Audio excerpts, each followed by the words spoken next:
Տիկին Կարապետյան, համեցեք։ Շնորհակալ եմ մեծարգո նախագահ, հարգելի գործընկերներ, քննարկում ենք տարածքային կառավարման եւ շրջակա միջավայրի պահպանության հարցերի մշտական հանձնաժողովի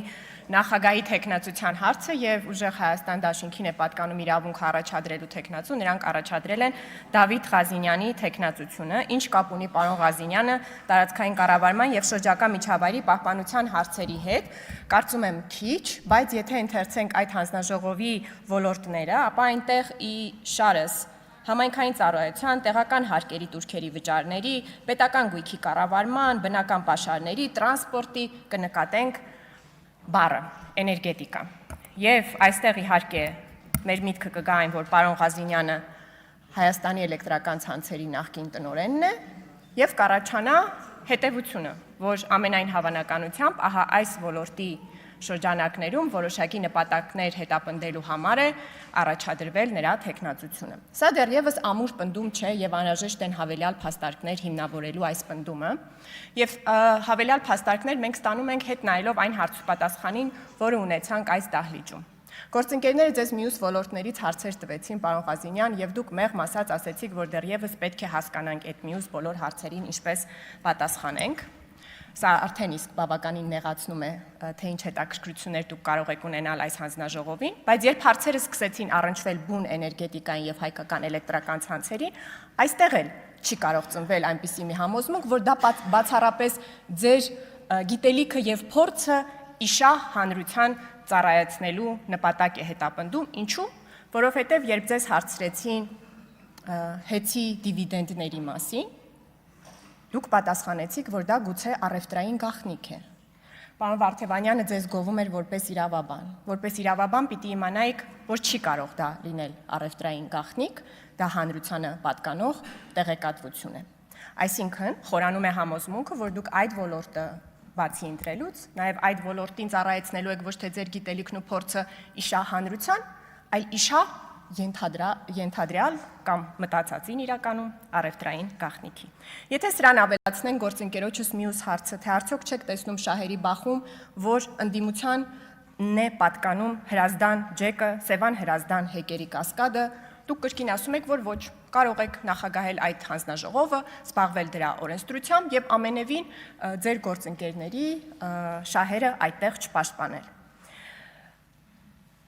Բայց ինչի մասին է խոսում առհասարակ հեծի այս կառավարման մոդելը, որը մենք նախկինում տեսել ենք։ Եթե ամփոփենք ընդդիմության դիտարկումները այս առնչությամբ, նրանք շարունակում են պնդել, որ նրանք չեն ցանկացել զբաղվել հեծի տնօրինմամբ եւ կառավարմամբ։ Հայաստանը խնդրել է, որպեսզի նրանք զբաղվեն հեծի տնօրինմամբ եւ կառավարմամբ։ Սա իհարկե մեզ հիշեցնում է, թե ինչ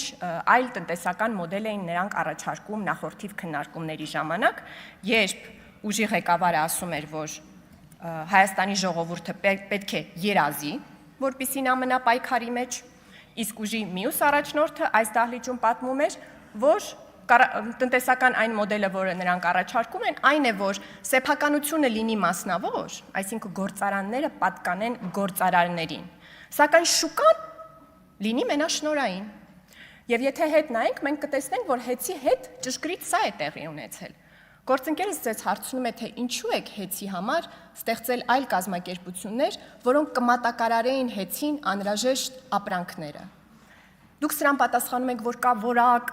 տեսեք, ելով է ավելի լավ արտադրում մալուխ կամ մեկ այլ բան, բայց այստեղ չի ճշմարիտ պատասխանը։ Ճշմարիտ պատասխանը ձեր ներկայացրած մոդելի մեջ է, որ դուք հավատում եք, որ շուկան պետք է լինի մենաշնորհային, այսինքն պետք չի համեմատել որակները։ Ձեր հավատամքն է, որ գործարանը պետք է պատկանի գործարարին, այլ ոչ թե հանրությանը, որը իհարկե քննարկելու մոդել է։ Կարող են լինել սոցիալիստական մոդելներ, որտեղ գործարանները պատկանում են ժողովրդին եւ հանրությանը։ Իհարկե դա շատ դժգոհություններ կառաջացնի ընդհանուր մինչեւ սոցիալիստ դաշնակցականների մոտ, բայց դա մոդել է։ Ձեր պնդածը որն է, որ գործարանը պատկանում է գործարարին, բայց ամբողջ շուկան եւս պատկանում է այդ գործարարին։ Չտեսնված մոդել։ Ընդ որում, երբ ձեզ հարց են տալիս, ասում են այդ հավելագրումների հարցը ինչպես եք լուծել, դուք դա կրկին լուծել եք մեկ այլ կազմակերպություն ստեղծելով, այսինքն ոչ թե հեծի աշխատակիցների բարևարկության հետևից եք գնացել, որպեսզի հավելագրումներ չկատարեն, այլ դուք ստեղծել եք հաշվիչների գործարան, որը կլուծի այդ խնդիրը արդեն դրսից, այսինքն հնարավոր չի կառավարել, որպեսզի աշխատակիցները հավելագրումներ չանեն, պետք է ստեղծել մեկ այլ գործարան կրկին մատակարարող, շատ լավ թվայնացում, բայց հեծի աշխատակիցների բարևարկության հարցը հնարավոր չէ լուծել առանց եւս մեկ եկամտի աղբյուր ստեղծելու։ Պարոն Կարապետյան, կարձագանքեք այս ամբիոնից։ Եվ նույնը դուք ուրեմն այնինչ պատրաստվում եք, այնինչ արել եք հեծի հետ, նույնը առաջարկում եք անել Հայաստանի ամբողջ տնտեսության հետ։ Այսինքն դուք պիտի երազեք, որ մենք ձեզ կառավարենք, եւ այդ կառավարման ընթացքում էլ պետք է ստեղծվի այդպիսի մենաշնորհային շուկա։ Մեկ այլ դրդապատճառ, որը կարող է լինել այս առաջադրման եւ առհասարակ ձեր քաղաքական նպատակների մեջ, բացահայտվեց ձեր կողմից։ Նախորդ օրը դուք մի ուշագրավ հայտարարություն արեցիք, հետևյալն էր, երբ հարց գնաց Ռուսաստանի կիրառած տնտեսական սահմանափակումների մասին, դուք ասեցիք, այնինչ պաշտոնապես ներկայացնում է Ռուսաստանի Դաշնությունը, դա ուղղակի քաղաքական պատրվակ է, իսկ հիմնական նպատակը քաղաքական է։ Ես ձեզ ունեմ հարցեր, նախ պետք է ասեք, թե այդ ինչ քաղաքական նպատակ է հետապնդում Ռուսաստանի Դաշնությունը, երբ կիրառում է տնտեսական սահմանափակումներ Հայաստանի նկատմամբ։ Դա անվանելուց հետո պետք է ասեք, թե արդյոք դուք այս հանձնաժողովի շրջանակներում ինչու ոչ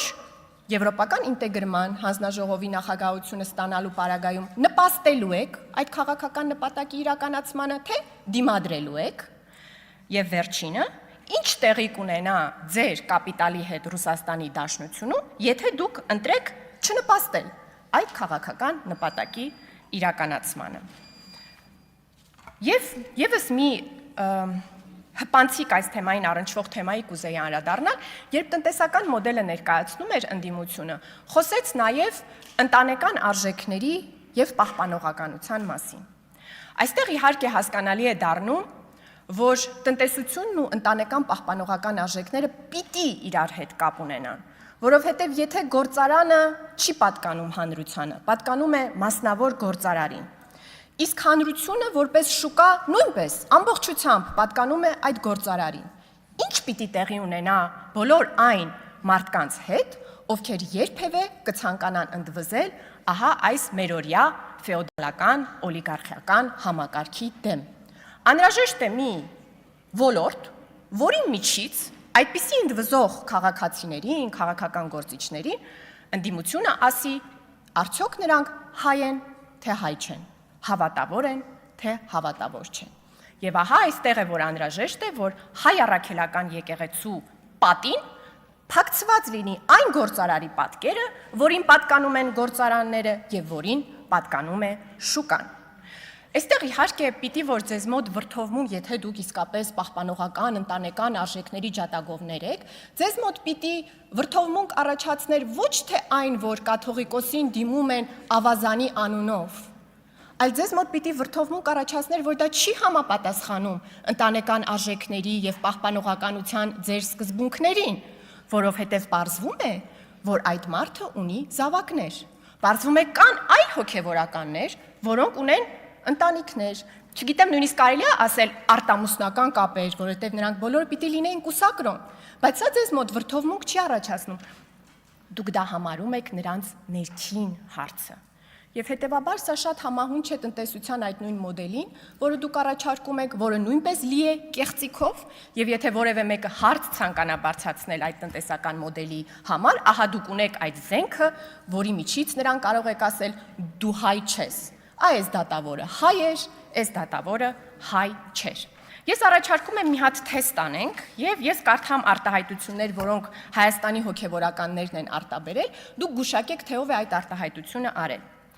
Խորհրդարանական ընտրությունների օրը չպետք է ընտրել Նիկոլ Փաշինյանի կուսակցությանը։ Ինչ է կարծում, սա ձեր ուժի ներկայացուցիչը արել, մեկ այլ ընդդիմադիր ուժի ներկայացուցիչը արել, թե Մայրաթոր Սուրբ Էջմիածնի հոգեվորականը։ Ճիշտ է, Մայրաթոր Սուրբ Էջմիածնի հոգեվորականը, դուք կարող եք ասել դա նրա քաղաքացիական դիրքորոշումն էր, բայց չէ որ Բալթյան երկրների թեմի առաջնորդը եւս գուցե քաղաքացիական դիրքորոշում էր արտահայտել, երբ ողջունել էր Հայաստանի Հանրապետության վարչապետին, նրա խաղաղության օրակարգը եւ եվրոինտեգրման ուղղությամբ արվող քայլերը։ Չէ որ այդ հանձնաժողովն եք հավակնելու վերցնել։ Այնինչ Մայրաթորը հայտարարություն տարածեց, որ դա չի համապատասխանում հայ առաքելական եկեղեցու դիրքորոշումներին։ Սա ձեզ սեղանին խփելու ցանկություն չի առաջացնում ձեզ մոտ։ Մեկ այլ արտահայտություն։ Փաշինյանին ուղղակի օդի պես անհրաժեշտ են մեղավորներ ապրելու իմաստը չկորցնելու եւ ինքնասպանությունից խույս տալու համար։ Դուք այս արտահայտության մեջ ճանաչում եք մեր կրոնը, քրիստոնեությունը, ճանաչում եք եւ դա ձեզ դուր է գալիս։